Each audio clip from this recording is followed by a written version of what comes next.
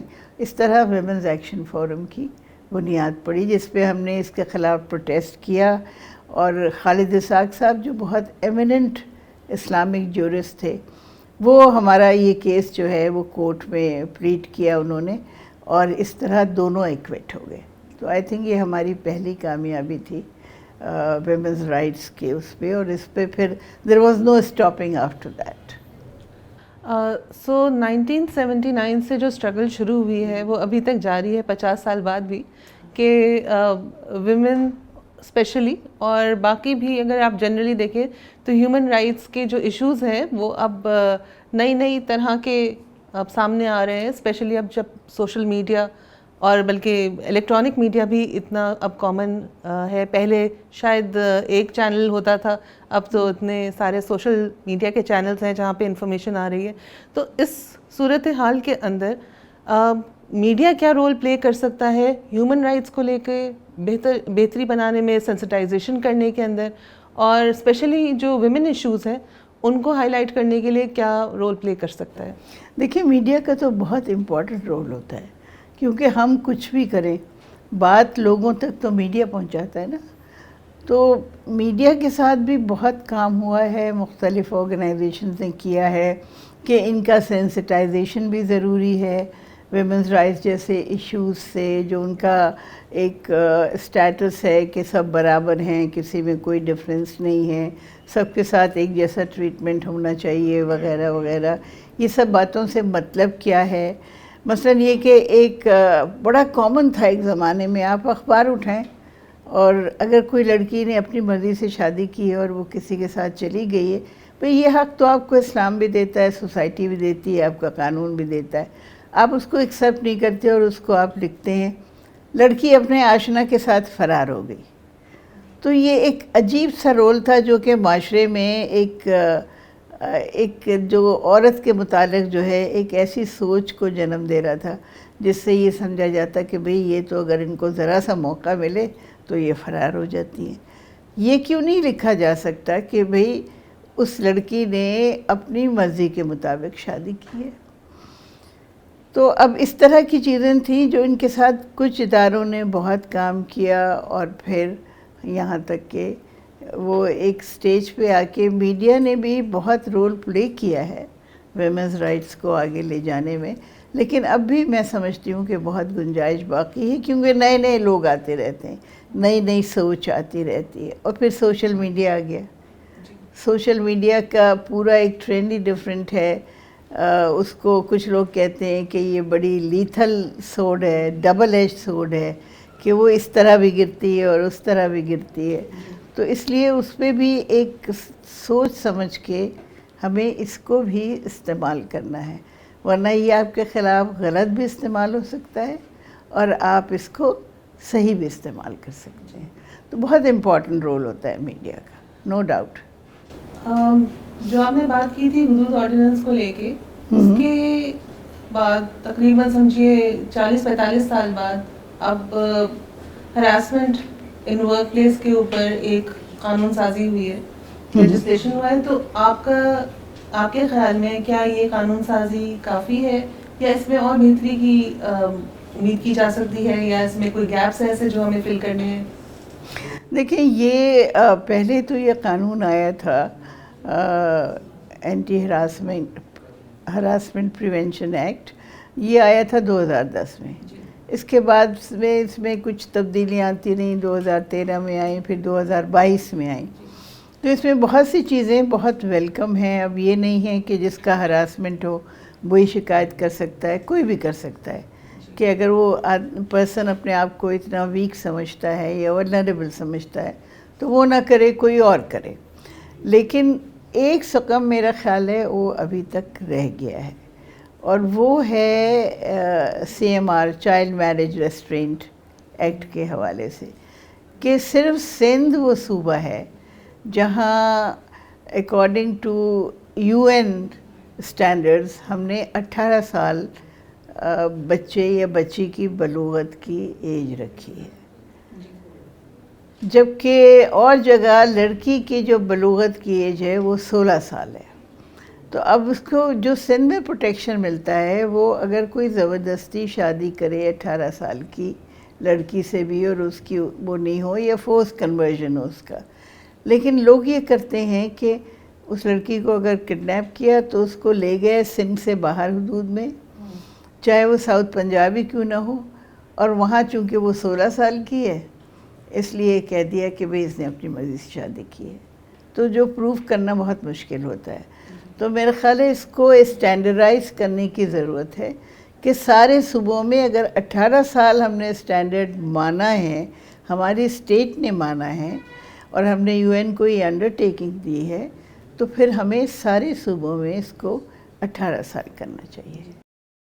اچھا، آج کا جو یہ سیشن ہے یہ ہمارا ہراسمنٹ ایٹ ورک پلیس اور اس سے جو کنیکٹڈ قانون سازی ہے اس کے نالج کو لوگوں تک پہنچانے کے لیے ہے۔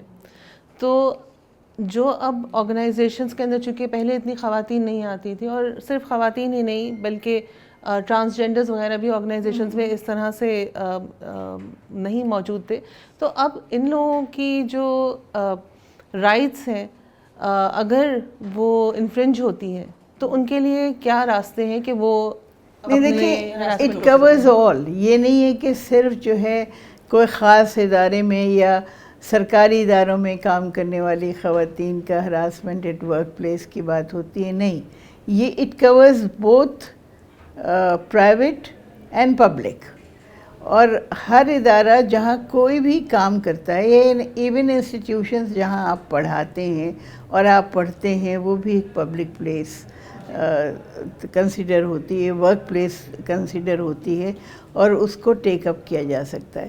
تو اس کو بہت وائڈ کیا گیا ہے اور اس میں ٹرانسجینڈرز بھی انکلوڈڈ ہیں۔ تو میرا خیال ہے کہ جیسے جیسے وقت گزرتا گیا تو کوئی قانون بنتا ہے تو پھر اس میں جب اس کا امپلیمنٹیشن ہوتا ہے تو یہ دیکھا جاتا ہے کہ کہاں کہاں اس میں تبدیلیوں کی ضرورت ہے یا ثقب رہ گئے ہیں، تو اس طرح سے اس میں امپروومنٹ ہوتی گئی۔ لیکن میں سمجھتی ہوں کہ امپلیمنٹیشن اب بھی بہت کمزور ہے، کیونکہ ہماری ایک پیٹریارکل سوسائٹی ہے، اور اب بھی ہم سمجھتے ہیں کہ کوئی ایسی بات نہیں، اگر کسی نے چھیڑ دیا تو اتنا ناراض ہونے والی کیا بات ہے، اگر کسی نے آپ کے لباس پہ کوئی کامنٹ کر دیا تو اتنا کیا مسئلہ ہے۔ لیکن مسئلہ تو ہے، کیونکہ ہراسمنٹ صرف سیکشول ہراسمنٹ نہیں ہے، وہ وربل بھی ہے، وہ انوینڈوز بھی ہے، آپ کسی کو ایسے اشارے کرتے ہیں، کوئی ایسے الفاظ استعمال کرتے ہیں، کوئی آپ کسی کے پیچھے جاتے ہیں، یا ایک کم از کم یہ بھی کر رہے ہیں آپ کے بیٹھ کے کسی کو اسٹیئر ہی کر رہے ہیں اور وہ انکمفرٹیبل ہو رہی ہے، تو یہ بھی ہراسمنٹ میں آتا ہے، اس کو بھی پینلائز کیا جا سکتا ہے۔ تو میرا خیال ہے کہ جیسے جیسے وقت گزرتا جا رہا ہے ایک اویئرنیس لوگوں میں بڑھتی جا رہی ہے، تو اس میں جہاں جیسے جیسے اویئرنیس بڑھے گی، ایجوکیشن بڑھے گی، تو اس کا جو امپلیمنٹیشن ہے وہ مزید اسٹرانگ ہوگا۔ تو جو ہمیں ضرورت ہے اس میں وہ پولیس ریفارمز کی ضرورت ہے، کورٹ ریفارمز کی ضرورت ہے، کیونکہ اگر کوئی کیس کورٹ میں چلا جاتا ہے تو پھر وہ بہت لمبا چلتا ہے، اور وہاں جو پروسیڈنگز ہوتی ہیں اس پہ کسی کا اختیار نہیں ہوتا، تو لوگ تھک جاتے ہیں، تنگ آ جاتے ہیں، اور پھر ایک فیوڈل مائنڈ سیٹ ہے جس میں یہ ہوتا ہے ارے یہ عورت ہے اس کی کیا بات ہے، تو یہ ہمارے ہاں بہت جگہ بھی پرسسٹ کرتا ہے، I'm sorry to say۔ تو جب تک کہ یہ مائنڈ سیٹ چینج نہیں ہوتا، جو کانسٹنٹ اویئرنیس سے ہوگا، کانسٹنٹ اس قانون کے امپلیمنٹیشن سے ہوگا، تب تک میرا خیال ہے کہ ہمارے یہ پرابلمس رہیں گے۔ اچھا، ایک آخری سوال، اگر کوئی وکٹم ہے اس طرح کی ہراسمنٹ کا، چاہے وہ وربل ہو، چاہے وہ فزیکل ہو، جینڈر بیسڈ ہو، ایسے وکٹم کو ریکوری کے لیے آپ کیا تجاویز دیں گی کہ وہ واپس اپنی ڈگنیٹی ریگین کر سکے اپنی نظر میں؟ دیکھیں اس میں ایک تو یہ ہے کہ جو بھی کلپریٹ ہے اس کو سزا ملنا بہت ضروری ہے. تو پھر اس کو یہ ہوتا ہے کہ ہاں یہ میرے ساتھ غلط ہوا تھا اور جس بندے نے کیا اس کو سزا ملی. دوسری یہ کہ ریہیبلیٹیشن کے لیے ان کی جو سائیکالوجسٹ ہوتے ہیں ان کے ساتھ ان کی میٹنگز اور ان کے سیشنز، یہ ساری چیزیں جو ہیں وہ اس کا حصہ ہیں. تو رفتہ رفتہ یہ چیز ہو جاتی ہے، لیکن اس کے لیے پھر سوسائٹی کو بھی سمپیتھیٹک ہونا چاہیے. جو اور دوسری لوگ ہیں ان کو بھی یہ سوچنا چاہیے کہ اگر کہیں کوئی غلطی ہوتی ہے تو اس کا مطلب یہ نہیں ہے کہ ہر صورت میں عورت ہی قصوروار ہے. تو شاید دونوں قصوروار ہیں، شاید دونوں نہیں ہیں، ان میں سے کوئی ایک ہے. تو تھوڑا سا وقت کے ساتھ ساتھ لوگوں کی سوچ بھی بدلتی ہے اور پیٹریارکل نارمز ختم ہوتے ہیں. ایز این ایکٹیوسٹ میں بلیو کرتی ہوں کہ ایونچولی یہ ہوگا. آج نہیں ہے، بہت کمی ہمیں محسوس ہوتی ہے، لیکن یہ ہوگا ایک دن انشاءاللہ. اور اسی بات کے ساتھ ہم شکریہ ادا کرتے ہیں بیگم انیس ہارون کا کہ انہوں نے ہمارے لیے آج وقت نکالا، اور اس کے بعد جو سیشن ہے وہ انشاءاللہ ہمارے لیے سب کے لیے ایک آئی اوپننگ اور ایک لرننگ ایکسپیرئنس ہوگا. Thank you very much. Thank you, you welcome.